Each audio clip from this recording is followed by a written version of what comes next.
Hi, it's Anne from Dartmoor Auctions, and I wanted to share with you some fantastic Militaria and Ephemera that will be up for auction in our June sale.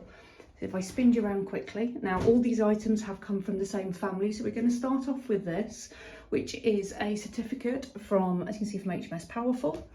And this was to certify that the recipient was admitted as a member of the Royal Naval Firemen's Benefit Society. I mean, look at the size of it. It's in really good condition for its age, nicely framed and glazed. And all the other items we have all belong to this same sailor.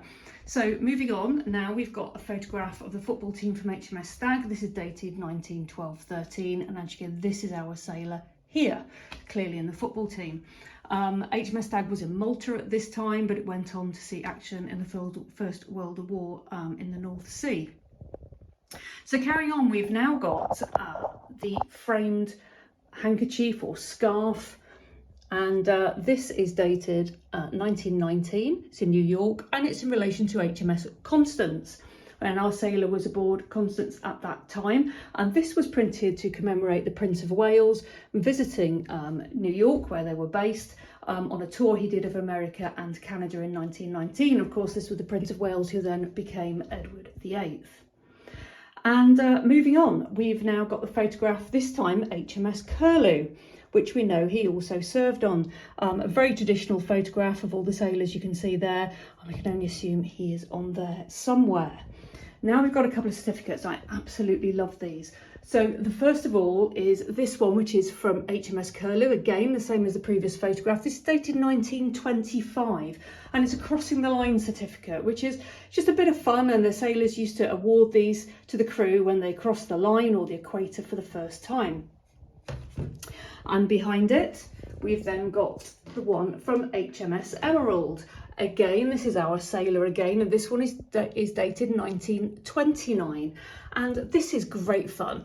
This is a royal proclamation, and it basically says, "I command all living things in the sea, such as mermaids, sea serpents, whales, sharks, eels, and pollywogs," which was another name for tadpoles, "to abstain from playing with, eating, or otherwise maltreating him."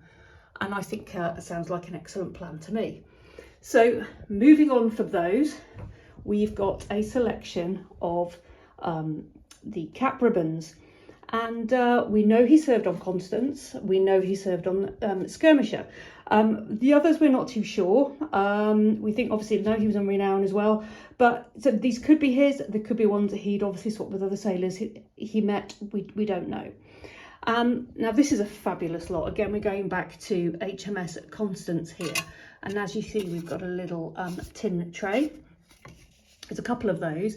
But what are really lovely are these napkin rings. And you can see they're just pretty standard napkin rings, I guess, but somebody has scratched into them, whether it was him or another sailor, the American flag, the British flag, and it says HMS Constance. And the same again with the little crowet set. As you can see, we've got the British flag, we've got the American flag, and HMS Constance. And the last lot now, which really is an extraordinary lot, is the Ephemera.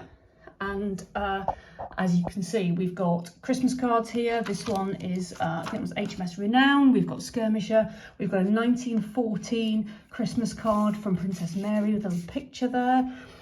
We've got two programs of movements of ships. One is handwritten and one is typed and stamped. It's stamped Bermuda. So that's probably around the 1920s when we think he was in that area. We've got this beautiful painting. It looks like a Japanese geisha. So whether that's something he painted or collected on his travels, we're not sure. And we've got some fantastic photographs here. We've got photographs of the ships. We've got postcards. This is an interesting one. This is going back to the Prince of Wales, so George VIII. And there's a note on the back to say that they escorted the Prince of Wales as he was at the time, and the Prince presented them with a large photograph, and I believe this postcard was made from that photograph. And there's more postcards. Some of these have been posted to relatives and kept by the family, as you can see. And really poignant photograph here. There's one of the sailors. and that's at Tavistock district, so a bit of a local Devon connection there. This one's quite moving. This is again HMS Curlew, and it shows the grave of a sailor who died in 1924, so we can assume that was a friend, a colleague of his. And some more photographs and a pack of cards, which could well have been his. And just next to those we have got his medals, and as you can see we've got a selection of First World War medals there. They are inscribed to him on the side, and his patch. And as I said, all this belongs to the same sailor, the same family. We know he was serving in 1912, we know he was serving in 1929, and he clearly served on a lot of ships. There's a lot of information here for anybody who's interested in researching a little bit more, or any fans of naval ephemera or collectibles or militaria. Do have a look in the sale. I think these lots start about 57, and they're part of quite a large militaria section we have in the sale on the 1st of June.